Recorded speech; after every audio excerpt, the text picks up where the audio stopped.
application didn't seem too tough. Like Mhm. like it looks like it's kind of intimidating because you have all these questions, but they're only like 250. The essay is only 800 words. That's what they give you, and so it's like it's a lot to think about. And having a year to do it, it's just, and then having the rep also to help you and encourage you. Proofread. You don't have to go I don't have to talk to my English teacher asking her to proofread my work every 5 minutes, and so it is Yeah. definitely helpful. Well, and They you and definitely me, want. Oh, sorry. Go ahead. when you do it, not only your faculty rep helps you, but your professors who are doing recommendation letters are more than willing to help you. But UND also has this the support system of writing center, and I feel so bad because now I can't think of her name off the top of my head, but I'll provide in the comments below a little caption when I edit this video that she helped me proofread my first scholarship application, and she's helped many scholars do a national scholarship, like revise and revision process. So you use everyone you can to help polish, because it is really hard. Like you say, like, oh, it's only 800 words. Yeah, that's only one paper, and it's really hard to put all your thoughts and Morris or Stewart Udall's thoughts in one paper and try to connect it together. We'll talk about that in other questions. Awesome. So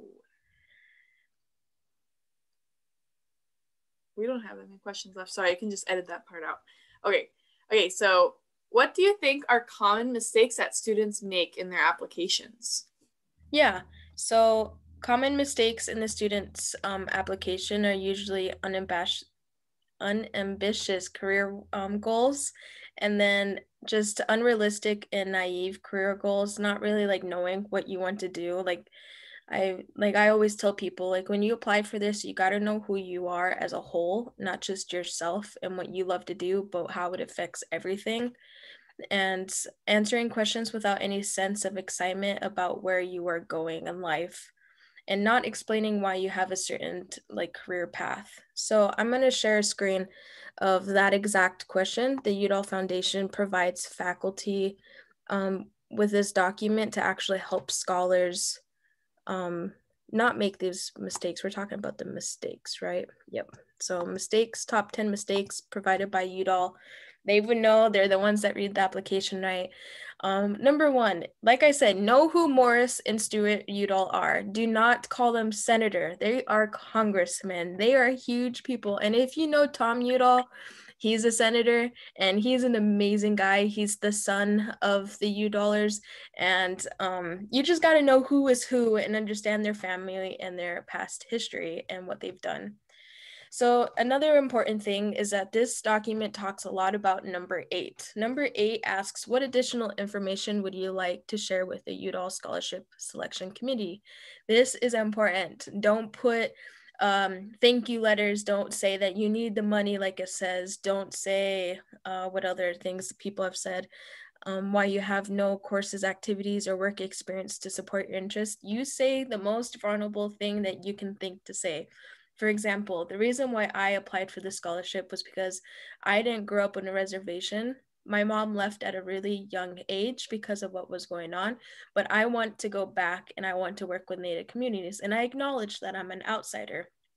And people who I've worked with to do better for my community have acknowledged that I'm an outsider and how that has affected me. I wrote that there. I said I've been called names, I've been called stereotypical things, that I'm a red apple, I'm like red on the outside but white on the inside, which, yeah, like I grew up in a city, but that doesn't change who I am. And so I explained that in that number 8. You get as vulnerable as you need to be to stand out from the other applicants. Why are you applying, and how's it going to affect your life?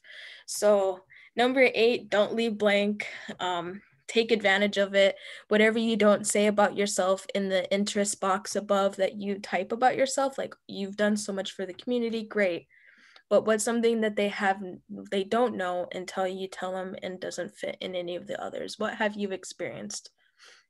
Mm-hmm. And Oh, yeah, so it's a tough one to think about, but you're very vulnerable, and they take it very serious. like I said, unambitious. Wow, why can I not say that word? Career goals. And then I've already answered these ones. Just Yeah. explain why you have set yourself a certain career path and what motivates you to keep going down it. So when it talks about commitment and yourself and your community, it kind of shows that you've been doing something for a really long day or long time. You may be doing one thing this one day and change a little bit, but at the end of the day, it comes to the same goal. So really like show who you are as an applicant. And be vulnerable, why you want it, tie it together to your life, and why Udall and the Udallers have made an impact in your life and how you want to be a part of their legacy. Oh, wow. That is like that. I didn't even see that slide on the Udall thing. That is very interesting. And like that, definitely the additional comments part, nobody really looks at it. You don't really look at it. And then you're like, and you submit your application, you're like, well, I don't have any additional comments, but like thinking of what you said of being an outsider, I was like the total opposite. Yeah. I look white. I do. I have little brothers who are a fourth, and they look native, like very native. And then I'm more than a half, and I don't. Yeah. And it's just so funny. And then I grew up right next to the reservation, on the reservation, and then when I got older, we moved off the reservation. My mom found a job like 30 minutes away, which is still close. And it's just it's so interesting. And then one of those comments on there, one of the questions, it said, I want to mow lawns in an environment friendly way. Oh I just thought that was so funny. But honestly, I wouldn't put that. And a good thing that they put that on there, because maybe he was trying to make a joke or something, and that's what he meant. But oh goodness, that's so funny. Yeah. But let's see. So do Udall and themselves, do they actually look at the applications, or does it go through like a whole bunch of people and then them, or if they do it at all? That's a really good question. So the legacies that it's taken after, they're no longer around. But like I said, Tom Udall is around, and one of the daughters, I don't ever know whose is what. So like I think Morris Udall might be Tom's father, and then Stewart Udall might be the daughter's father, or vice versa. I don't even know. And they don't have really any say in the application process, like the Udallers themselves. They attend the orientation, the children of them. They attend and participate and learn about the scholars and like be a part of it.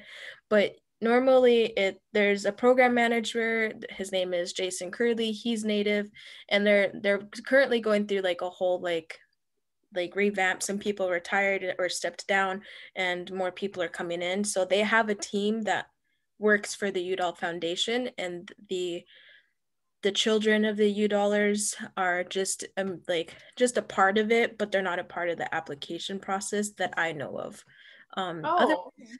If they were, Tom Udall would have known about us, but he had to like learn about us when we were there. So I don't think he was a part of the application. So there's a team, usually non-related to the Udallers, but have known the Udallers for a long time through generations.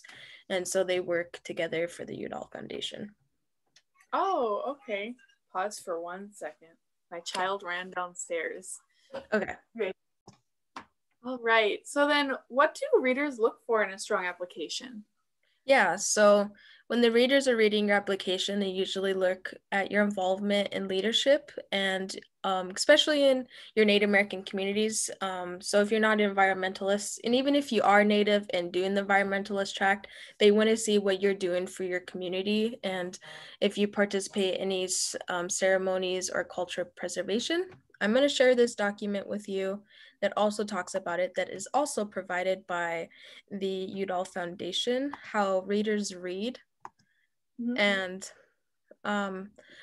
there's a huge list. You can always find it on their application, their website, or you can ask Yihan. But I highlighted what I want to cover with you. So what works and doesn't work. You have to be well thought out, detailed, realistic, yet ambitious and educational professional. When you talk about, it's not like a long essay, but it's really it's harder when it's shorter and you're restricted, because you got to think about what's most important to say in that paragraph or that paper. You have to have involvement and leadership of community related subjects if you're doing environmental, natural resources, any societies or research projects. And so if you're thinking right now, well, I haven't had an internship, I haven't done any research, since you're doing this so ahead of time, you have a year, get involved with the research project, to get a summer internship. And like, even if like you're stuck, you can always, now with COVID, you're more flexible to do things because now you can do it in the safety of your home. And this one's hard. I don't know how we're going to get around this, but involvement and leadership of campus related stuff. So when I applied, there was no COVID, so I could participate in powwows. I could help run the powwows, do timeout week. I could participate in all the clubs and organizations here at UND, but that has gone down because of COVID. So just trying to find some involvement with campus or even with your community. Reaching out to high schools or reaching out to like a home care facility that you can help with elderly people. And then what they also look for, like I said, environmental and involvement. Courses that you take, go outside the box. Don't take what your majors require you to do. Take something that is related to your focus. Summer jobs, internships, and assistantships, and then make an effort to be involved. And this one, I know, Erin, you have a family, so this one's really important for you. If you're a nominee and has a heavy workload or family responsibilities, you have to show evidence that you have made an effort to be involved in extracurricular activities with an environmental, tribal, or healthcare focus. So just, and that's a big part of your application too, is talking about your struggles and your challenges, but yet you persevere and you stay involved with your community. And then let's see, commitment, what works. So there's this whole list: being diverse, focused, traditional, jobs, commitment, clearly your passion for the field and goals. And then you got some personal characteristics, who you are as a person. Do you want to make a difference? Are you a problem solver, not just you are identifying the problem?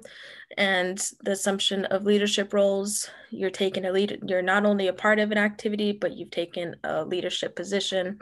And then you're being recognized by peers, faculty, or community. And that's why it's important when you have your 3 recommendation letters, pick the professors, and it doesn't even have to be a professor. It can be a mentor. It could be someone who knows you in the community, that sees your work, knows who you're doing, and can recognize and like pretty much brag about you. Tell them why you're so amazing.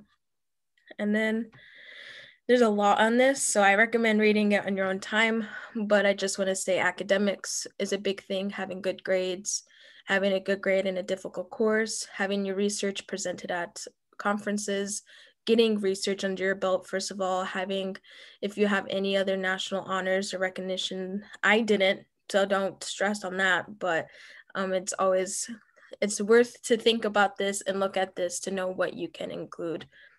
And then, like I said, highlights: an understanding of Morris K. Udall, knowing their contribution and legacy to the fields.